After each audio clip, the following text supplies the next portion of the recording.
fellows meet, like you and I. No connection between them whatsoever.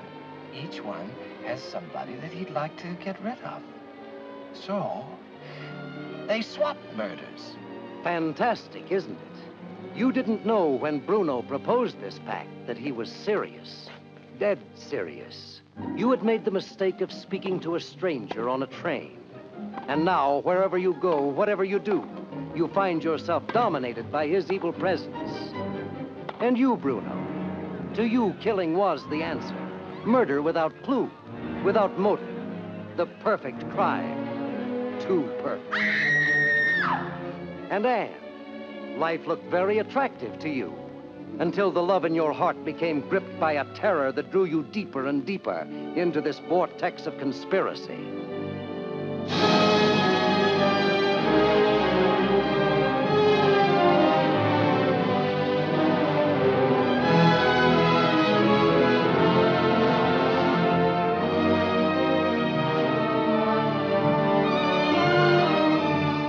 I don't like to be double-crossed. I have a murder on my conscience, but it's not my murder, Mr. Haynes. I wonder if you know how much I love you. Brazen woman, I'm the one to say that.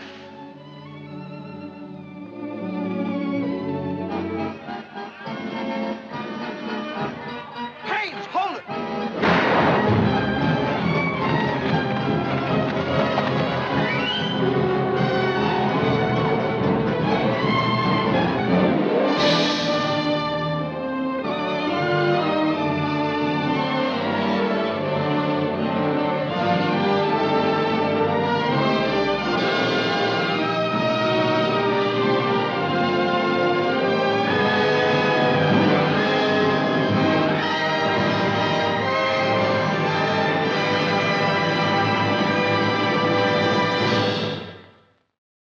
Patricia Highsmith was one of the more intense writers I met. I don't think it was to do with nerves in the slightest. I don't think it was to do with how she appeared in public. She was very tense, indrawn, and in many ways harboring and trying to rein in opinions which would have been, had she let them loose, entirely unpalatable and sort of ruined her reputation. So there was this holding in about her. The first story I really remember is when I was 16 years old. In the high school where I was going, there were 3 copies of a certain history book. And there were so many girls, it was an all-girls high school, trying to get at the book at the same time. It was rather a chunky book, costing, you know, nobody had thought of buying it somewhere. So it occurred to me to steal it. So I wrote a story about a girl who did. I didn't steal it. So that was my first short story. And it was published in, published, that's a joke, but it was printed in the school magazine. And it was not bad. Same style as I'm using now. Really? Very simple, yep, very simple style. I think Patricia Highsmith is really in a category of her own. She's obviously not really a literary writer. She herself said that style didn't interest her in the least. And her books are very much action-driven. And yet at the same time, she's not in an obvious way simply a crime novelist. I think she is a different thing. She's a novelist of stealth, of disquiet, of menace. And the nearest person I think one could compare her to, and who perhaps owes something to her, although I think actually Highsmith is incomparable or inimitable, is Ruth Rendell. They both have these extraordinarily intricate plots, very, very dense writing when one looks at it, but apparently effortless, action-driven fictions. There's a particular problem with Patricia Highsmith because she doesn't do some of the things which traditional crime novelists do and which makes them popular. Because the crime novel, detective fiction and so on, is inherently a conservative genre. It consists of disrupting the world and then putting it to rights. Patricia Highsmith doesn't do that. She disrupts it and leaves it disrupted. This is deeply disturbing for people. I think Highsmith's style is extraordinary. It's obviously simple. She herself said she found a very simple style early on. That's to say, it's syntactically simple. The sentences are very short, they're staccato, and crucially, they're almost all the same length. And this enables her to build this menace and disquiet because everything happens in the same space of words, whether somebody's looking at a picture, having a cup of coffee, throwing somebody down the stairs, throwing them into water, killing them, or rarely smiling at them. They all happen in the same space of sentence. Deadpan is the obvious word for her style. And it struck me when I was thinking about her, I think her great subject in a way is stalking. And in a way that's what her sentences do. Because that very even, measured tread, one after the other, it's actually like hearing footfalls at night behind you.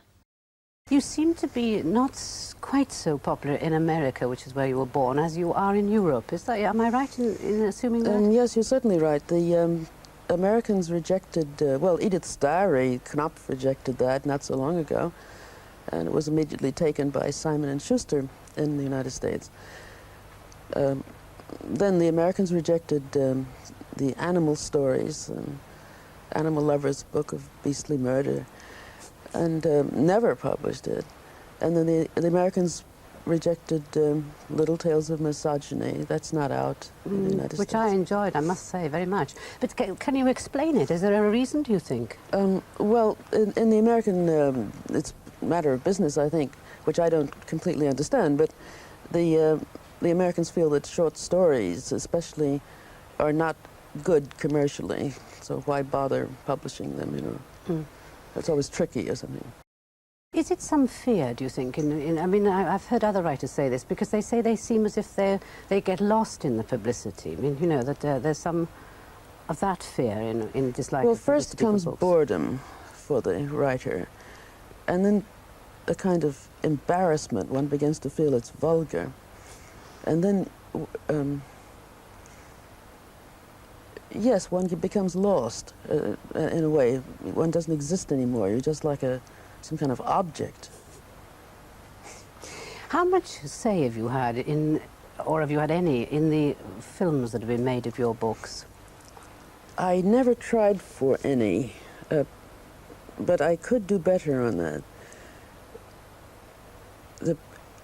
It's a matter of my asking to see the script, and then I'm not sure how much luck I would have if I said change something, because in these contracts they say we promise to stick as closely as we can to the original, you know. But when you come down to it, there's nothing legally you can hang on to. I wonder, you see, because I mean, like Strangers on the Train, for instance, they put the chap as a tennis star, didn't they, suddenly? Well, it's not in your book at all, is it? No. I mean, does it not concern you that they take over and add to the thing that you've written very clearly yourself? The tennis scene didn't bother me so much as the fact that they had to cut out the second murder because they couldn't find a writer to make it convincing. Chandler was fed up with it, and so, and then they put another woman onto it. But they couldn't do it with the second murder because one had to show the inside pressure on this, the internal pressure on this young man. The Strangers on the Train was your first book published. Am I right in saying that? Right. Yeah. And so you were in your 30s, were you not, at that point? When 28, when I was 28 when it was published. So what had you done before that book was published? A few short stories and freelance jobs to pay the rent. Do you object, by the way, to being called a crime writer? Or would you rather be called a novelist? Well, I think I objected maybe 5 or 6, 7 years ago, but now I don't care. Maybe because they're knocking it off a little bit. As a writer, have you got a very strong routine in your day? I mean, discipline? If I'm working on a novel, I like to do 8 pages a day.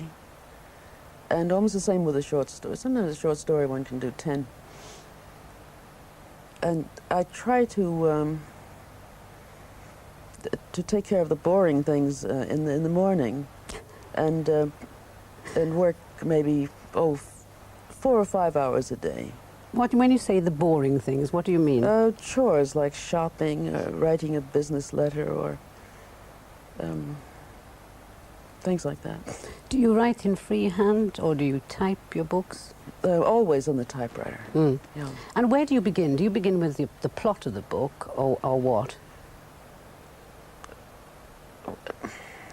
I think I begin with a certain action. Say there's maybe a kidnapping in the book, or it's not an entire plot, but I have to go then forwards, and then no, pardon me, I should say I have to go backwards to what came before, and then forwards in my own thinking. But I mean, if you asked me for the beginning, it would be a stretch of acting, a stretch of action. But you told me notebooks that you keep all the time. Yes, I brought one. Can I see it? Yes. Because, I mean, do you therefore in your notebook set out, I mean, do you put down little incidents in the notebook? You could. Yes, I do. You do, sure. yeah. And things what that about, well, there's several pages now on the new Ripley. It looks like this. That's the only typewritten part. And what are you doing in this then? Are you sketching out the man himself? Well, yes, I've already begun. I have 50 pages written of this book, but then I had to have interruptions recently. But I mean, as long as I continue writing the book, then I'll probably go on, making notes as I go on, as I write it. You seem to be very keen on Ripley as a character. Bruno, possibly, in Strangers on the Train? Yes, they have a similarity, I think. Well, is the similarity... Definitely. I mean, I've been reading a lot of your books, and I've always read your books and love them. And one of the things that I was trying to work out is, first of all, correct me, are they psychopaths? Yes, I would call them that. Now then, I looked Bruno that is up. worse. Right, I looked this up in the dictionary, and all it told me about a psychopath was that they were madly deranged people. That's all it said in the dictionary, right? Is that your definition? Yes, that's part of it, and I would say they're incurable. What I wonder is it that you don't admire them, do you? No, I certainly don't, but I think, well, I hope Ripley is amusing. People seem to, even in America, Ripley's rather popular. But of course he is a killer. Yes, but lately he kills only when he thinks it's right. Lately it's the mafia. It won't be in this book, but I admit his first murder was a very cruel one in the first book. He killed a man just out of resentment, and also because he envied his money of the other man he killed. I mean, that was a very nasty act. What draws you to those characters then? What is it about them that you want to get to the bottom of? I mean, is it just why they kill or why they're violent? Yes, it's always that. And maybe there's some kind of violence in myself, I don't know. Some people say so. Do you think there is? Frankly, no. No. I mean, I don't think it's... I don't feel like hitting anybody. I don't even hate anybody. Never did. Well, why should somebody say you're violent? I don't know. But are you obsessional? I mean, because these people are, to my view. Yes, I am obsessional. About what sort of things? Anything. Such as, though? Give me an example of what you mean by obsessional. Well, if I believe in something, that's very strong. I don't know, I wouldn't call it obsessional. It's, I think people should have very, well, at least I have, I either like something very much or I don't. I suppose I was trying to say to you that do you deliberately isolate yourself? Yes, I think so, yes. Do you know why? Is it that yes, you don't trust people? Sorry, right. It's because I wouldn't like a big city because I don't like much social life. I don't like going out to dinner. I don't, well, the cinema, maybe twice a month I really ought to go, which I don't even now.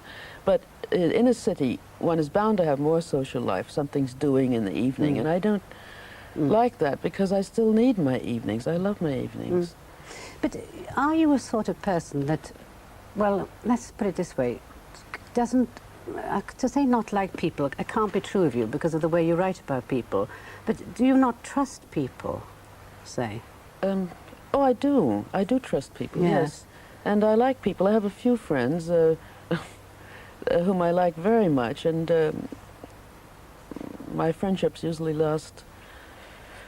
They last. But you've never wanted a family, or you never wanted to be married? No, I don't like other people around me. I like to walk around the house quietly. I like to daydream, and I don't like the level on which one has to talk with somebody else in the house. It's like saying, "Are you hungry?" or something, and I don't want that because I'm not working if I'm like that. But if I'm in the house alone, then everything gets solved.